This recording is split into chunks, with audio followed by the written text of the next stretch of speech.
আদিম যুগ থেকেই মানুষ পাথর, বৃক্ষ এবং পাহাড়কে শক্তিরূপে পুজো করে আসছে। তাদের বিশ্বাস, পাহাড় দেবতাকে তুষ্ট করতে পারলেই ভালো বৃষ্টি হবে, আর বৃষ্টি হলেই সুজলা সুফলা হয়ে উঠবে এই বসুন্ধরা। সেই পুজোই বর্তমানে উৎসবে পরিণত হয়েছে। পাহাড় পুজোয় কেবলমাত্র মূলবাসী আদিবাসী সম্প্রদায়ের মানুষজনই নয়, বাইরে থেকে পর্যটকরাও এই উৎসবে ভিড় জমান। মূলবাসী ও আদিবাসী সম্প্রদায়ের সকলের প্রার্থনা থাকে ফসল যেন ভালো হয়, তার জন্য পর্যাপ্ত বৃষ্টির প্রার্থনা করে পাহাড় দেবতার পুজো করেন জঙ্গলমহলের আদিবাসী মূলবাসী সম্প্রদায়ের মানুষজন। আম, কাঁঠাল, জাম নিবেদন করে পাহাড় দেবতার আরাধনা করা হয়। অনেক ক্ষেত্রে পাঠা, হাঁস মুরগিরও বলির চল রয়েছে। অমাবস্যার পর থেকেই শনিবার দেখে ঝাড়গ্রামের বেলপাহাড়িতে পাহাড় দেবতার পুজো শুরু হয়। নিয়ম করে প্রতি বছর এই প্রার্থনা করেন জঙ্গলমহলের বাসিন্দারা।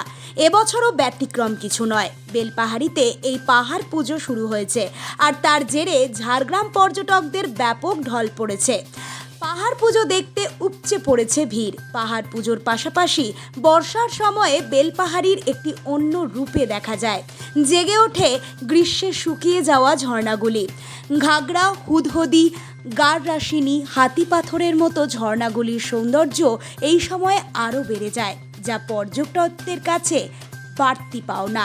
অনেকদিন থেকে চলে আসছে, আমাদের পূর্বপুরুষ সবাই এই পূজার ভক্ত, এবং 12 মৌজার পূজা, 12 মৌজার প্রধানদের মিলে করে এই পূজাটা বছরে আষাঢ় মাসের তৃতীয় শনিবার এই পূজাটা সম্পূর্ণ করা হয়। এই 12 মৌজার যে চাষিগণ আছে, এই চাষিগণের একটাই উদ্দেশ্য, ভালো যেন চাষবাস হয়, বৃষ্টি হয়, ভালো চাষবাসের ফলন হয়। এই উদ্দেশ্যেই আমাদের এই বাবাকে স্মরণ করা এবং এই পূজার আয়োজন করা। বিভিন্ন রাজ্য থেকে আছে, সামনে প্রতিবেশী রাজ্য উড়িষ্যা, বাঙ্গাল, আমাদের ঝাড়খণ্ডের সমাজের লোক এখানে জামায়াত হয়। পাহাড় পুজো হয় অ্যাকচুয়ালি এখানে এই যে আষাঢ় মাস পড়ে গেছে, আষাঢ় মাস পড়া মানে এবারে ধান চাষ শুরু হবে, চাষবাস যাতে ভালো হয়। পাহাড় পুজো মেনলি হচ্ছে, পাহাড় মানে প্রকৃতির পুজো, ঠিক আছে। ধান চাষ যাতে ভালো হয়, বর্ষা যাতে ভালো হয়, সকল মানুষ যেন ভালো থাকে, এই উদ্দেশ্যে পাহাড় পুজোটা করা হয়।